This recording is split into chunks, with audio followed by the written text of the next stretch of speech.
नमस्कार, मैं स्वतंत्र कुमार और आप सभी का स्वागत करता हूं आपके अपने चैनल शॉर्ट हैंड टीम पर। तो दोस्तों, आज के इस वीडियो में दैनिक जागरण के संपादकीय से 440 शब्दों के डिक्टेशन को हम लोग लेने वाले हैं।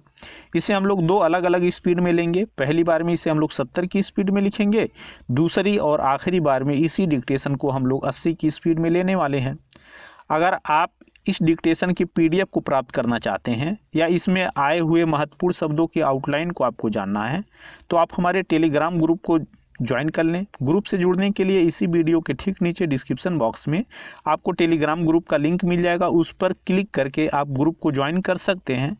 अगर वहां से ग्रुप से जुड़ने में दिक्कत आ रही है आपको तो सीधे आप अपने मोबाइल में टेलीग्राम ऐप को ओपन करें और वहां शॉर्ट हैंड टीम सर्च करके भी ग्रुप से जुड़ सकते हैं और पीडीएफ को प्राप्त कर सकते हैं। तो 70 की स्पीड में आपका डिक्टेशन स्टार्ट होगा 5 सेकंड के बाद। तब तक के लिए आप रेडी रहें।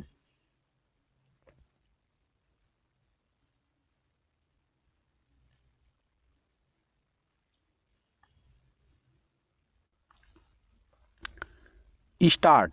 अपने देश में कुछ मामलों में चीज़ें कितनी धीमी गति से आगे बढ़ती हैं, इसका एक और उदाहरण है कानून मंत्रालय की ओर से राज्यों को लिखी गई इस आशय की चिट्ठी कि वे बुनियादी ढांचे की परियोजनाओं से जुड़े विवादों को हल करने के लिए विशेष अदालतें गठित करें और उन्हें सप्ताह में कुछ दिन इन्हीं विवादों के निपटारे के लिए समर्पित करें।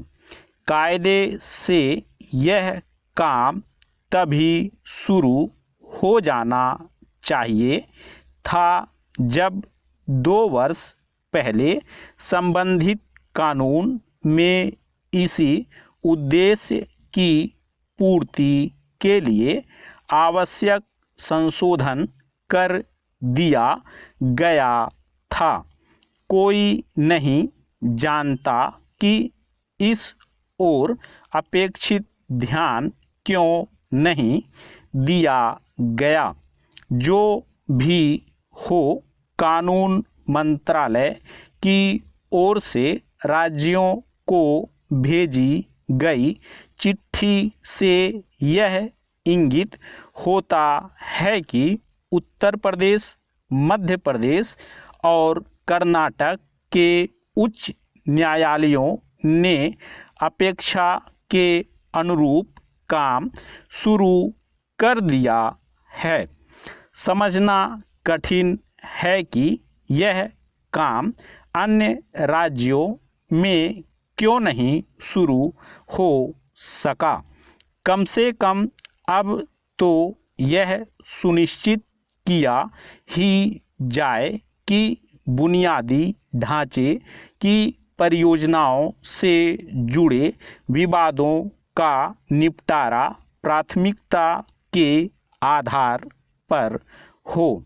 इन विवादों के निपटारे में तत्परता का परिचय केवल इसलिए नहीं दिया जाना चाहिए कि इससे कारोबारी माहौल को और सुगम बनाने में मदद मिलेगी, बल्कि इसलिए भी किया जाना चाहिए ताकि विकास योजनाओं को गति मिल सके और विभिन्न परियोजनाओं के अटकने लटकने के कारण उनकी लागत में होने वाली अनावश्यक वृद्धि से बचा जा सके।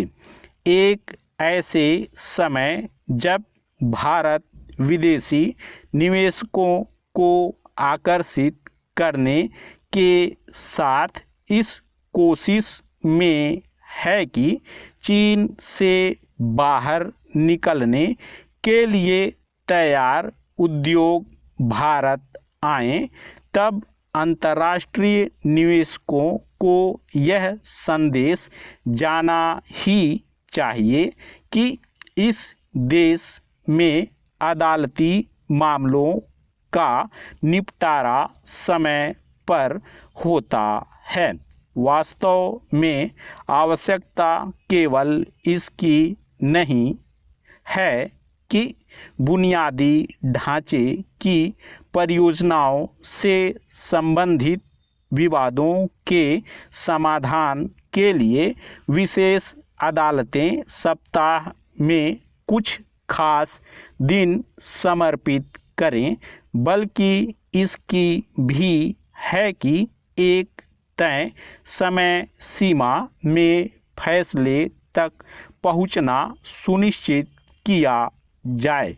कुल मिलाकर तारीख पर तारीख के दुष्चक्र को रोकने की सख्त ज़रूरत है। इस ज़रूरत की पूर्ति इसलिए प्राथमिकता के आधार पर की जानी चाहिए क्योंकि अदालती प्रक्रिया की सुस्ती विकास कार्यों के लिए एक बड़ी बाधा बन रही है।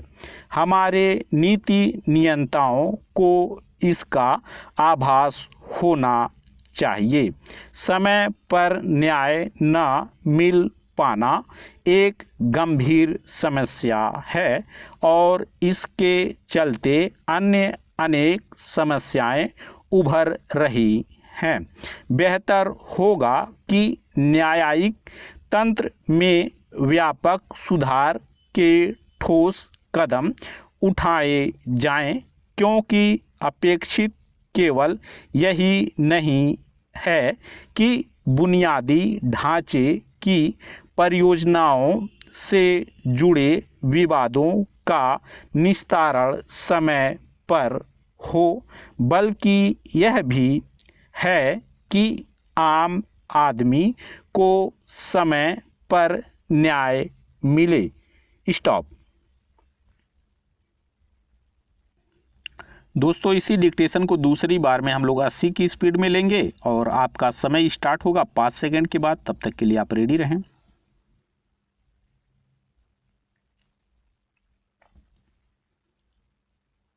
स्टार्ट।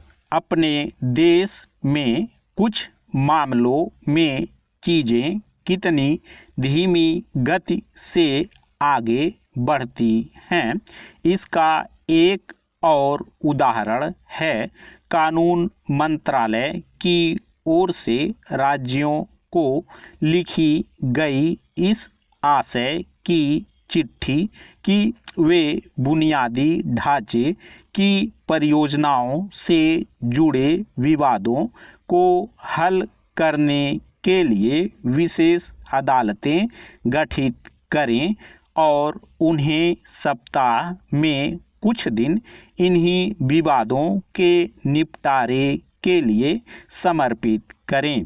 कायदे से यह काम तभी शुरू हो जाना चाहिए था जब 2 वर्ष पहले संबंधित कानून में इसी उद्देश्य की पूर्ति के लिए आवश्यक संशोधन कर दिया गया था।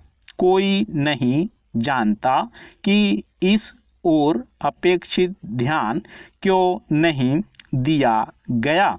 जो भी हो, कानून मंत्रालय की ओर से राज्यों को भेजी गई चिट्ठी से यह इंगित होता है कि उत्तर प्रदेश, मध्य प्रदेश और कर्नाटक के उच्च न्यायालयों ने अपेक्षा के अनुरूप काम शुरू कर दिया है।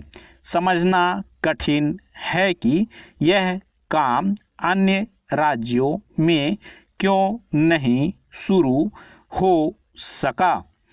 कम से कम अब तो यह सुनिश्चित किया ही जाए कि बुनियादी ढांचे की परियोजनाओं से जुड़े विवादों का निपटारा प्राथमिकता के आधार पर हो।